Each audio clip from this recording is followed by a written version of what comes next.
Bueno, buenos días, bienvenidos a esto que no es un podcast, es política. El día de hoy empezamos una nueva sección en el Búho TV, la sección de política, análisis político, actualidad y un poco de bola de cristal, para entender el universo de la política colombiana. Por eso, hoy nos acompaña la senadora Clara López, exministra de Trabajo y exalcaldesa de Bogotá. Yo soy Clara Eugenia López Obregón. De chiquita me decían Clara Eugenia, ahora de grande me dicen Clarita. Soy senadora del Pacto Histórico y he tenido una larga experiencia en la política y en la administración pública. Además de concejal de Bogotá, fui contralora de la ciudad.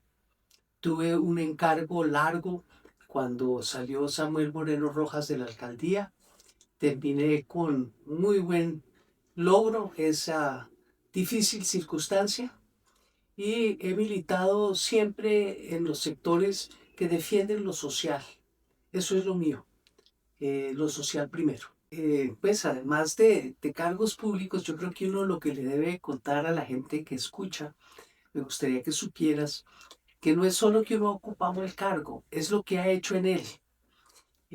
A mí me correspondió, por ejemplo, en la Contraloría de Bogotá, algo muy importante, la independencia y autonomía de la Contraloría. Cuando yo fui Contralora, los auditores los pagaban, eran las entidades vigiladas. Entonces atendían un poco más al gerente que a mí. Logramos con mi antecesora y yo hacer el tránsito a tener presupuesto propio, a que pagaran cuota de auditaje y desde esos años es que la Contraloría de Bogotá adquirió su verdadera autonomía frente a la administración pública. Eso es control fiscal real, no de mentiras, pero claro que todavía falta mucho por avanzar. En la alcaldía de Bogotá, debo decir que me tocó una etapa muy difícil. Yo entré a esa alcaldía cuando estaba su prestigio y el prestigio de mi partido, el Polo, por el suelo. Allá nadie movió un papel, nadie quería hacer nada, ni siquiera me querían aceptar los cargos a quienes le hacía ofrecimientos. Entonces, ¿qué hicimos? Dijimos, bueno, miremos a ver cómo recuperamos confianza, confianza de la ciudadanía y confianza del mismo funcionariado en su alcaldía, en sus instituciones. Y empezamos una gran movilización al interior de la administración. Le repartimos a cada funcionario una tarjeta blanca y en ella debía escribir cuál era su compromiso como servidor público con la ciudadanía, con Bogotá, con sus habitantes. En todas las entidades circularon, los ponían en unas urnas y organizamos una gran marcha por toda la carrera séptima, encabezada por el IDU, que era el instituto más señalado de todos. Y en la Plaza de Bolívar empezamos a abrir las urnas. Todo el mundo iba leyendo una tarjeta. Criticaron muchísimo, pero a partir de ese día los funcionarios recuperamos nuestra misión. Y en 6 meses hicimos lo que no ha hecho alcalde alguno en todo un periodo. Fue verdaderamente emocionante lo que dejamos preparado para la ciudad. Dejamos cumplido el plan de desarrollo en más de un 90% y generamos lo que en toda ciudad se requiere para avanzar, es que todos caminemos juntos en la misma dirección. Muchas gracias, senadora. Bueno, en ese sentido, también con una intención de conocer quién estuvo en el cargo, quisiera preguntarte qué relación tienes con el vallenato y cuál es tu vallenato favorito. Uy, tengo doble relación de cariño con el vallenato y familiar. La familia de mi padre, una de las ramas, es obviamente del Valle, de Valledupar, la familia Pumarejo. Mi bisabuela Rosario Pumarejo, incluso el hospital de Valledupar lleva su nombre. Usted sabe muy bien, Alfonso López Miquelsen, que fue mi padrino de bautizo, fue el primer gobernador del Cesar. Y ese sí que nos hizo amar el vallenato. Él no lo cantaba, él lo recitaba, pero se sabía todas las canciones.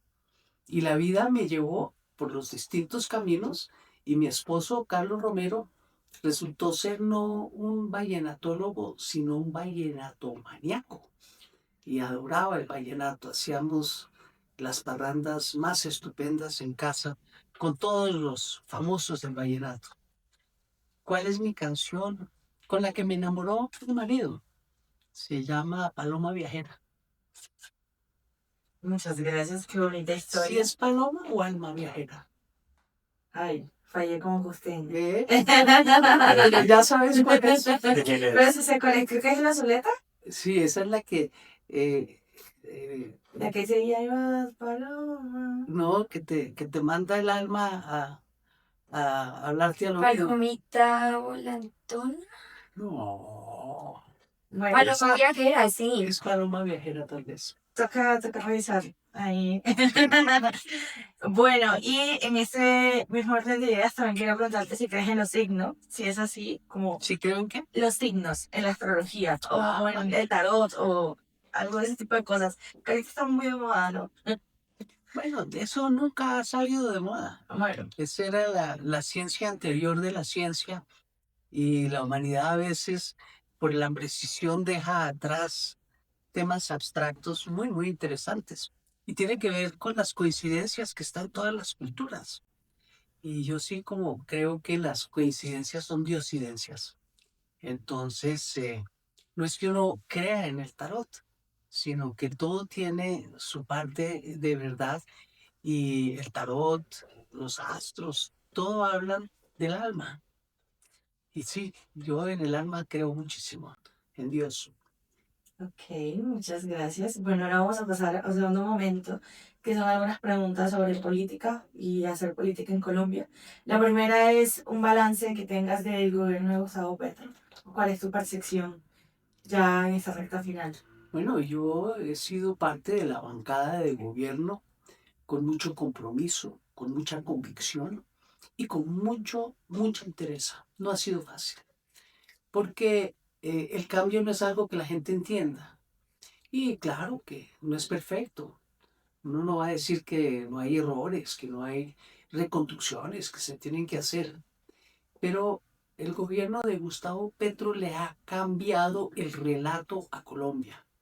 Ya nadie puede ir a las elecciones y decir que van a dar marcha atrás, porque hemos empezado un proceso que tiene que durar muchos años, que se perdieron bastantes en la ejecución y puesta en marcha de la Constitución de 1991 y recuperar ese espíritu del Estado social de derecho, que es el mandato de la Constituyente del 91, ha sido, yo diría, la principal obra de Gustavo Petro.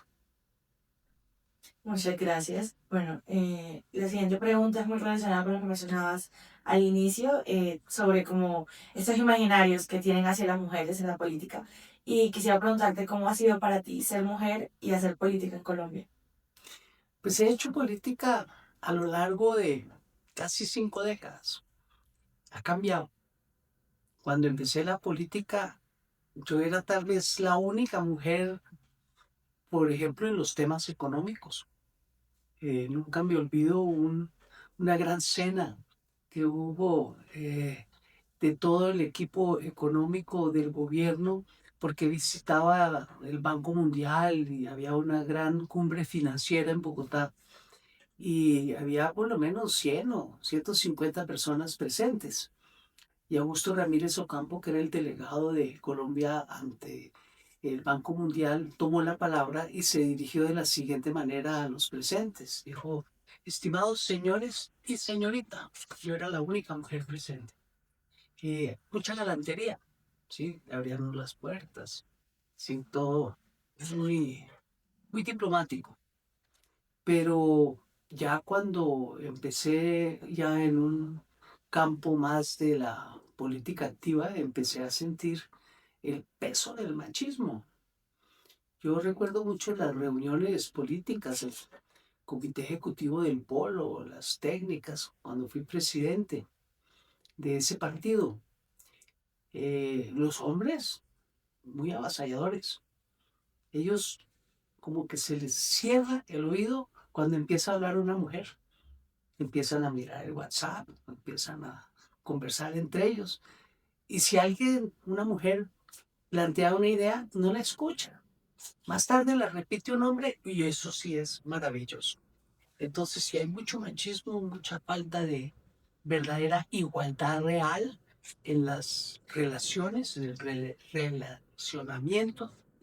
Y ese cuento de que las mujeres son relleno en las listas porque los obligan a ponerlas por las cuotas de género, es una demostración de que la igualdad no se consigue solo con buenas intenciones, sino obligando la ley a que lleguemos a esa igualdad deseada. Y se logró en Bogotá, en la lista del pacto histórico. 3 mujeres sacaron las 3 primeras posiciones, las 3 primeras votaciones en la consulta interna de ese partido. Y entonces empezó la discusión que como era lista cremallera y había ganado la más alta votación una mujer, entonces debía ser mujer, hombre, mujer. Falso.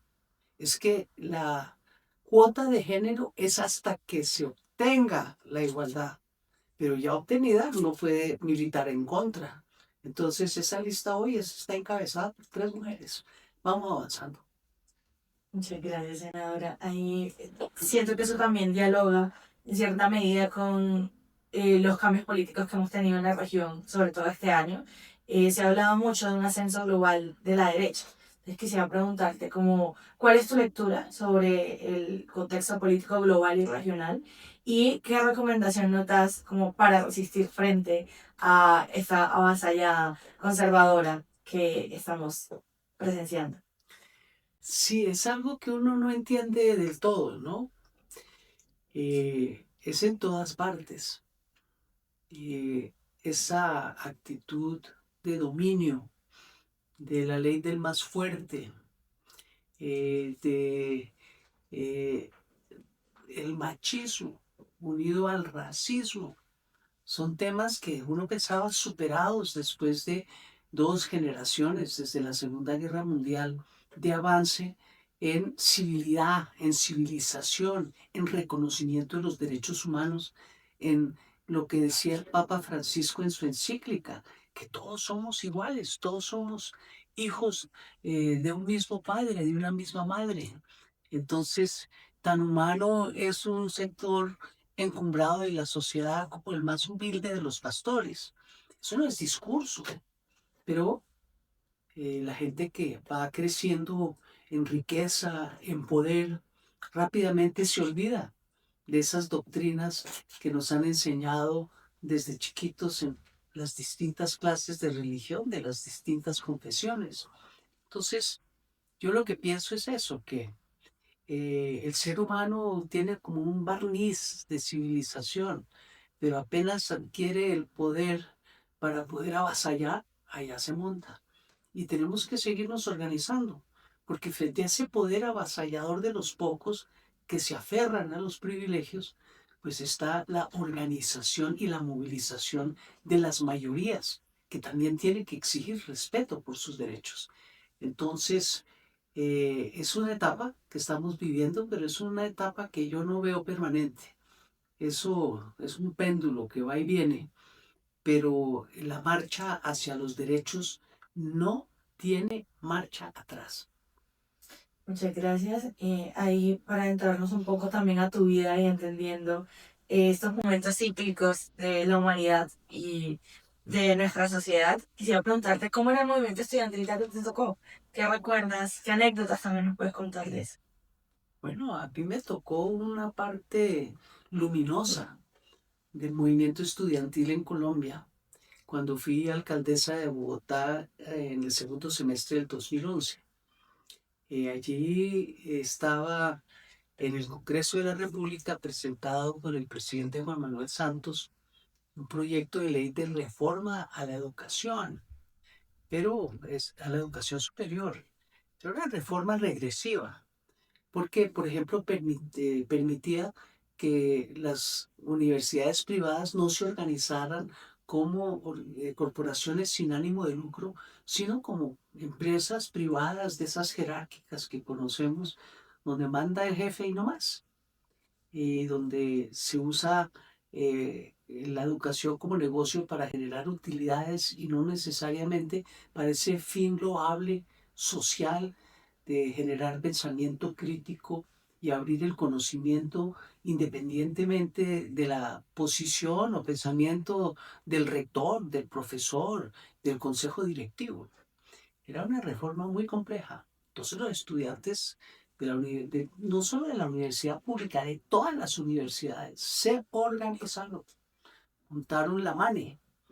Esa fue una época linda de unidad de todas las corporaciones y organizaciones estudiantiles, porque donde hay organización siempre empieza la división. La MANE fue una, y con unas movilizaciones verdaderamente espectaculares lograron echar para atrás y el gobierno retiró el proyecto de ley del Congreso de la República. Pero la experiencia personal mía fue mucho más linda, porque como yo sí he tenido simpatía, yo también marché, yo también fui dirigente estudiantil, yo tengo en mi ADN que la movilización es la manera de generar los cambios. Y lo que hicimos fue civilizar tanto el, el contexto como la organización de las marchas. Aquí tenemos una tradición de que la policía siempre se hacía presente y había los rifirrafes y generaban choques y entonces lo que salía en el noticiero no era la demanda estudiantil sino la fucha, la pelea. Eh, Creo que llevaba 2 días en la alcaldía o 3 y me invitaron a la Universidad Nacional a la constitución de la MANE. Entonces dije, no, pues claro, yo voy. Estaba Carlos Gaviria, me recuerdo muchísimo. Estaba Piedad Córdoba.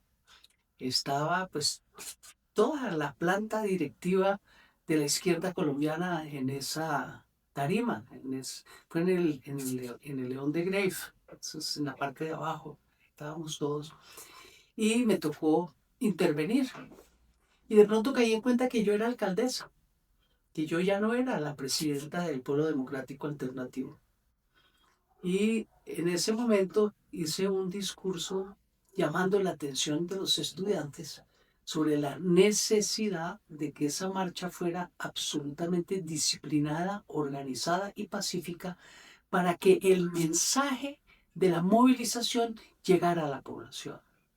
Porque si no, lo que iban a sacar los periódicos como de costumbre era la confrontación con la policía. Y claro, me pegaron una chiflada.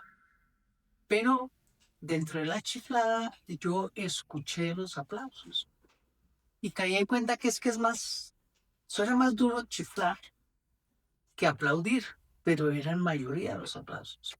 Entonces de ahí salió una política que ejercimos durante esos 7, 8 meses que fui alcaldesa, de diálogo para hacer que la marcha fuese organizada y pacífica de parte y parte.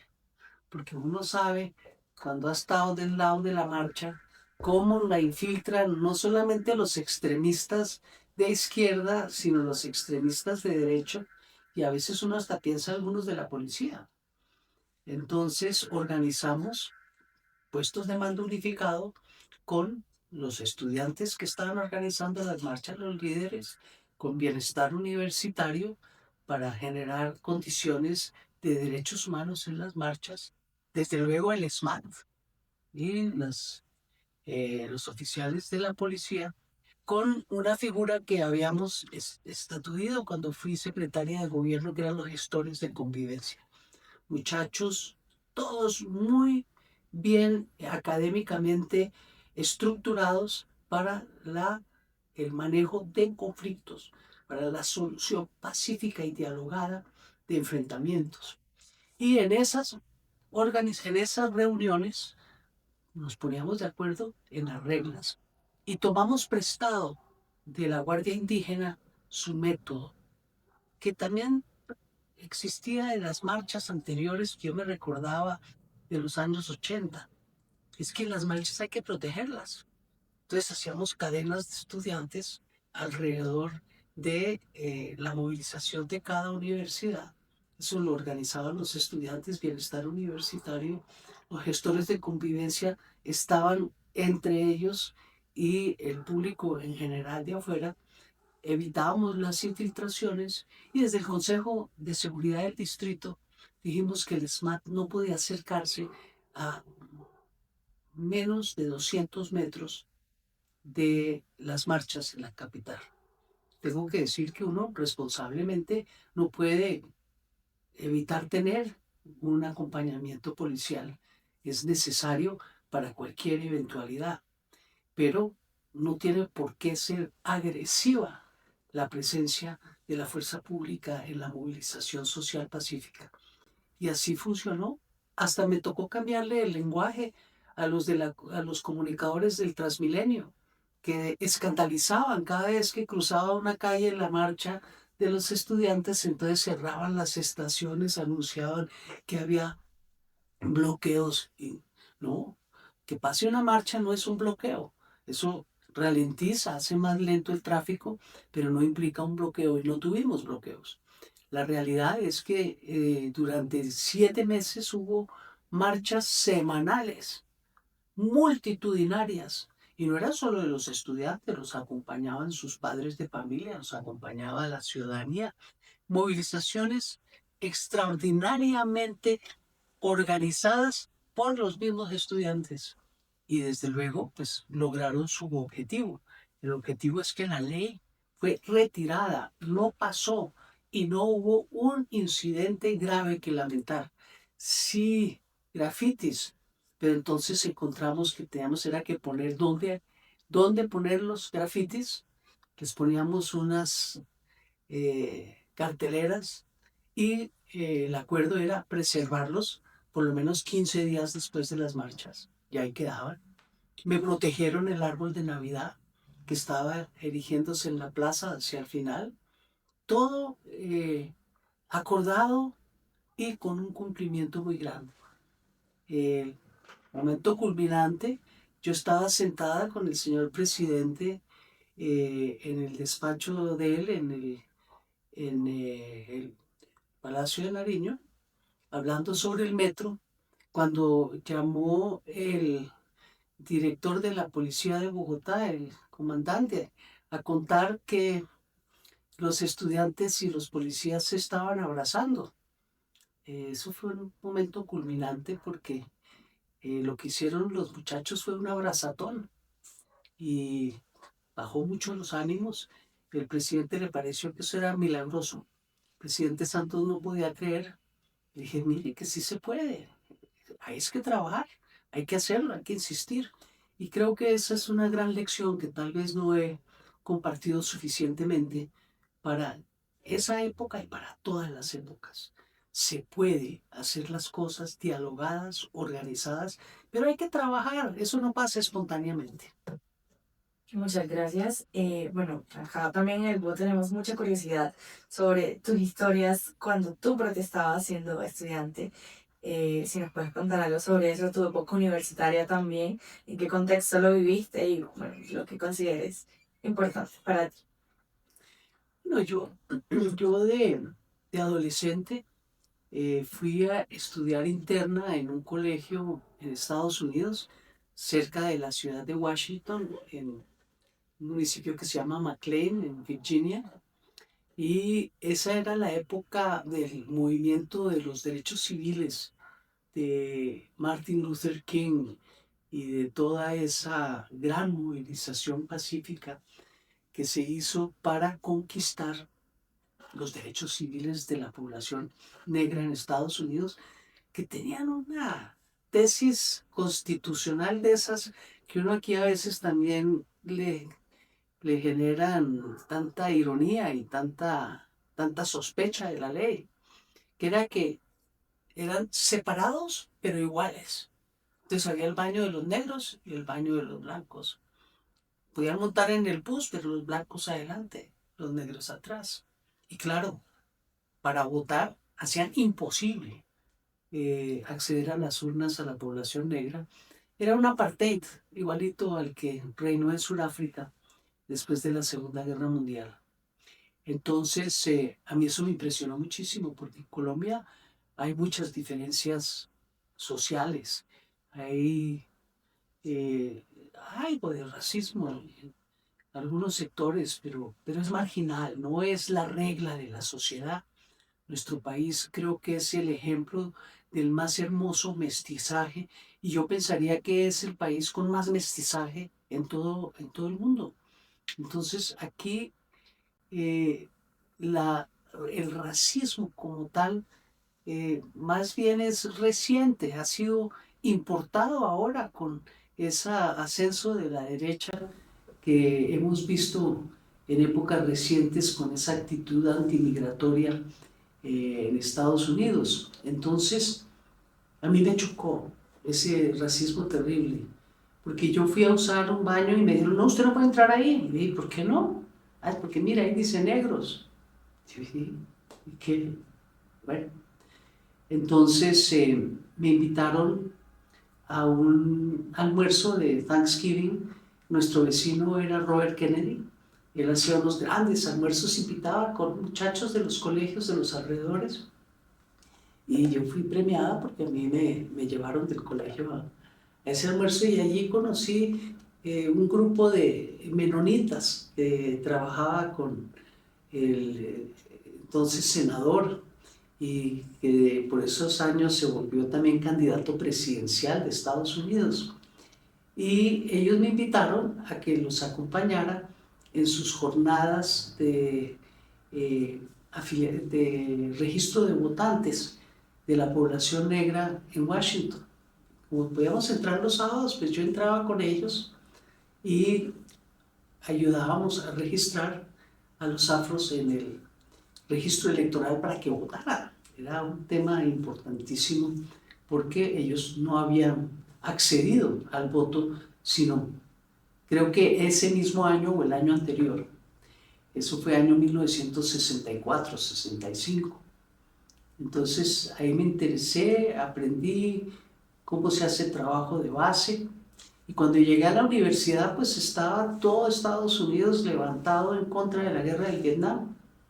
En la universidad se generó un movimiento estudiantil en contra de la guerra, pero en su presencia en la universidad. Había un pliego de peticiones muy, muy hermoso, que a mí me llegó al alma, porque era que se saliera del campus universitario el programa de entrenamiento de oficiales para la guerra del Vietnam, que se pagara igual salario a hombres y mujeres y a negros y blancos, porque ahí había una discriminación salarial terrible, y que la universidad retirara su gran patrimonio, que es enorme, de inversiones en compañías que hacían negocios con Sudáfrica, la Sudáfrica del apartheid. Yo me afilié a ese movimiento, fui muy activa, votamos una huelga, a esa foto sí no la traje, votando la huelga en el campo de fútbol, estaba toda la universidad, todos los estudiantes, los profesores, los administradores, y votamos la huelga. Cerramos la universidad, creo que fue por 3 o 5 días, y la verdad es que esa experiencia a mí me demostró cómo uno puede unir el humanismo a la política, a la movilización social y al cambio efectivo. Porque mire, sacamos el programa de entrenamiento en la universidad, se logró que equipararan los sueldos de los negros y de los blancos. La universidad eventualmente retiró sus inversiones de Sudáfrica, pero lo que más se demoró fue la igualdad entre hombres y mujeres en materia salarial. Pero creo que eso ya también es una conquista que se puede constatar. Muchas gracias por contarnos un poco más sobre la Clara que acá en el Búho no conocimos, sino que hemos visto en la historia de lo que hablan de ti. Entonces, gracias por esto. Quisiera preguntarte por las fotos que trajiste. Ahí voy a hacer una introducción también a la pregunta de si tienes hijos, cómo fue balancear la maternidad y la vida pública, cómo fue también tener un matrimonio siendo una mujer, o bueno, o estar casada siendo una mujer que participa tan activamente en el espacio público. Bueno, yo la primera objeto, porque dijeron objeto, que me atreví a traer una foto, si no le hubiera traído nada. Esta, mira lo lindo que es una carta al niño Dios, ¿sí? Si ves como aquí tengo una estampilla con un cohete, debió ser la época de Yuri Gagarin, porque él subió al espacio el día de mi cumpleaños, el 12 de abril, ¿sí? Entonces aquí está el cohete a la luna llevando mi carta al niño Dios. Se ve que se le cayó un pedazo porque vean que por acá está la cerrada y por dentro, ¿sí?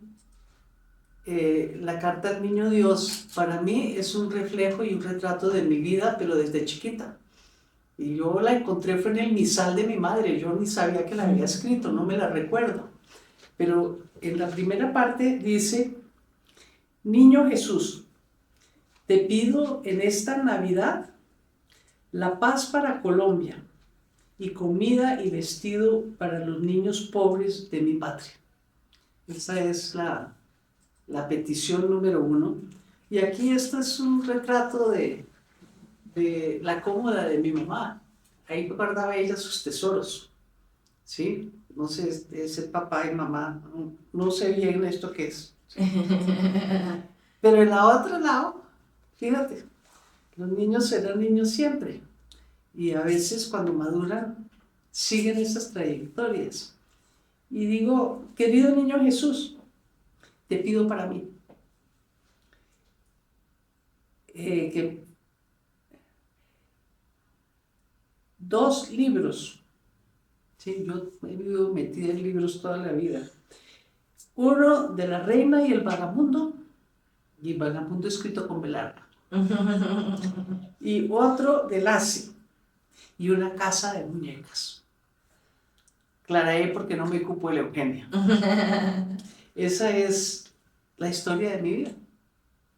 Es muy linda.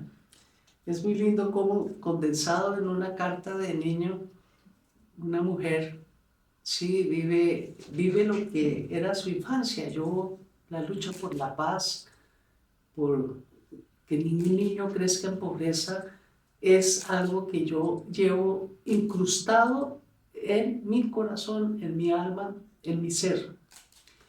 Y a mí me dijeron en mi casa que cómo me iba a casar con Carlos Romero. Carlos Romero era un hombre extraordinario. Él era del Comité Central del Partido Comunista, fue presidente de la Unión Patriótica. Él además era de tez indígena. Su madre era del pueblo chimila. Su papá fue dirigente del paro de las bananeras, firmó el pliego de peticiones y además pues poca fortuna tenía. Entonces decían, pero usted cómo se va a casar con un vagabundo. ¿Y qué vagabundo? Yo creo que fui la mejor casada de toda mi familia. Tuve una vida muy linda, 35 años de matrimonio hasta que él falleció. Y yo lo único que llevo por dentro es el convencimiento de que uno tiene que vivir su vida y no dejar que las opiniones de los demás te desvíen, porque puedes acabar pues casado con una persona también estupenda, pero que no sea lo que el corazón te está indicando. Entonces ese sí es un consejo para los jóvenes. No se equivoquen. La plata no es todo. ¿Cómo fue balancear la vida íntima con...? Bueno, nosotros lo que pasa es que, bueno, yo no tuve hijos propios, pero tengo una parranda de hijos robados. Unos chicos que conocí en mi primer trabajo. Yo trabajaba en los edificios de Bavaria. Ellos eran niños muy pobres. Entonces yo me puse a garantizar que terminaran sus estudios. Ellos comían en un restaurante y yo les ayudaba a hacer las tareas. Hoy en día son profesionales, son quienes me han dado a mí mis nietos, porque también tengo nietos fuera de mis hijos. Son adorados y esa es, esas son las tristezas de la vida también, porque no todo el mundo tiene la vida libre de problemas. Y estos muchachos pues han tenido los problemas propios de vivir en una sociedad violenta como la nuestra. Al hijo de Faustino lo mataron por una cosa de celos. Entonces eso nos ha afectado a todos muchísimo, porque es parte de mi familia, pero yo no tuve familia propia que yo cuidaba en la casa. Entonces tuve lo que no tienen muchas mujeres, que es que no tuve que escoger entre atreverme a hacer política como la que hice, que implicaba tremenda amenaza sobre la vida de carácter permanente. Yo desde 1985 ando con guardaespaldas, muchos años forrada de chaleco antibalas, muchos atentados. Yo creo que si yo hubiese tenido hijos propios, es posible que no hubiera hecho política, porque exponerse uno a dejar un huérfano no es algo que la gente haga fácilmente. Y yo lo pensaba, aún así, sin ser madre directa con mis muchachos que sí dependían mucho de uno. Y finalmente, con mi esposo teníamos el mejor de los arreglos. Nosotros nos propusimos almorzar siempre juntos. Claro que yo tenía mi interés, porque en el Consejo de Bogotá yo veía que los señores eran un poco vagamundos. Y dije, yo no voy a dejar que mi marido se vaya con ellos, mejor que se venga conmigo. Y toda la vida almorzamos juntos, tal vez con la excepción de la alcaldía de Bogotá, porque él dijo que mientras yo fuera alcaldesa, como lo estigmatizaban tanto por ser comunista, entonces él nunca pisó la alcaldía. Solamente el día de la posesión y el día que me fui a la alcaldía en la posesión de Gustavo Petro. Pero del resto él nunca quiso entrar a la alcaldía, entonces fue la única etapa en que no almorzamos juntos. Un gran tip, mentiras. Quisiera preguntarte por la historia detrás de la foto que trajiste. Esa. No sé si nos puedes contar un poco Esta más. es la foto de Carlos y yo, sí, en 1989, que fuimos a Europa juntos, a la Unión Europea, a denunciar lo que estaba pasando en Colombia. ¿Sí? Y fuimos a Roma, y en camino a Roma, donde el Partido Comunista estaba haciendo un proceso nuevo, extraordinario, de cara a ese mismo año que, estando allá, vimos la caída del muro de Berlín. Y llegamos a Roma, pero íbamos en tren y paramos por Venecia. Y esa es una ciudad de encanto, entonces esa es la foto que traje, de que en medio de toda esa guerra sucia de la Unión Patriótica, también tuvimos nuestro respiro de felicidad. Ay, qué bonita historia. Muchas gracias por compartirlo. Y bueno, para finalizar, ya cerrando, vamos a pasar a un momento de preguntas rápidas. ¡Oh! Esas son las mejores. Estas están interesantes. Hace un momento comentaste que has pasado tu vida entre libros, entonces quiero preguntarte, en primer lugar, ¿cuál fue el último libro que leíste? Y en segundo lugar, ¿qué libro crees que todo el mundo debería leer? Bueno, recientemente terminé de leer, porque lo había empezado hace rato, pero no lo había terminado de leer, Un caballero en Moscú.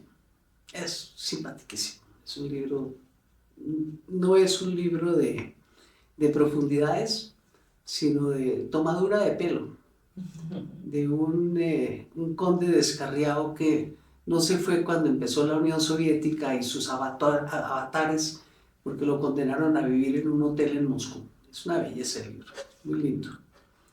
¿Y qué libro debería leer todo el mundo? Uy, tantos, pero voy a dar consejos.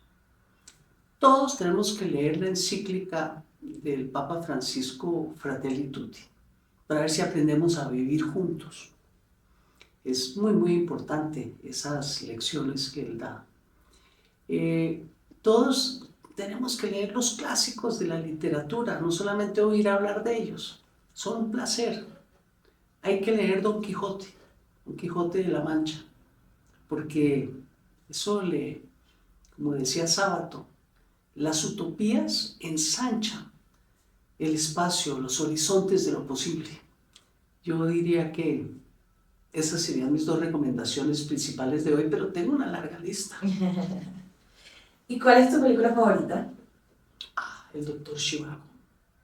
Es una historia de amor con una música, con unos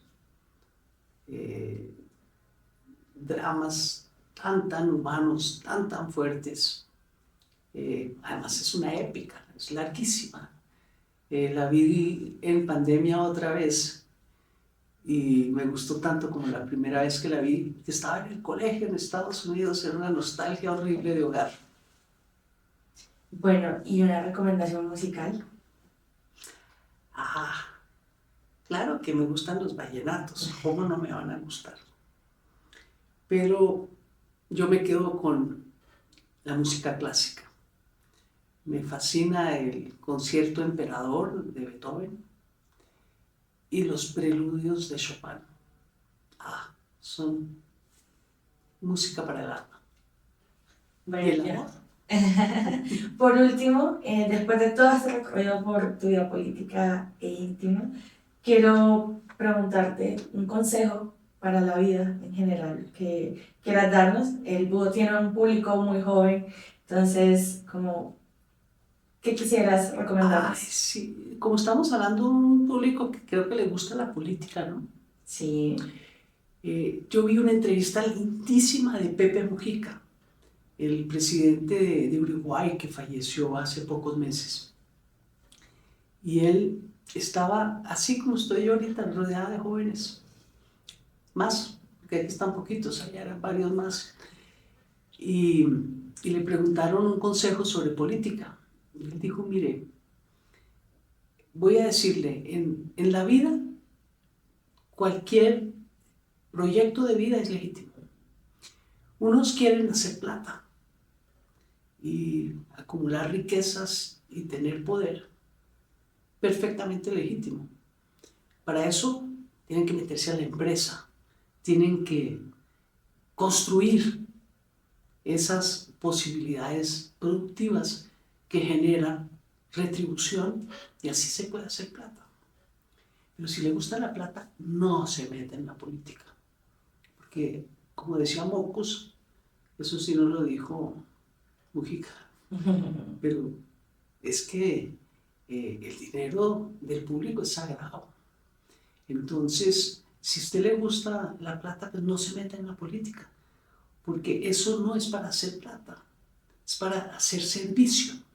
Y ese servicio es un don de Dios, es un don de generosidad, de empatía y de solidaridad que solo los jóvenes tienen y pueden cultivar.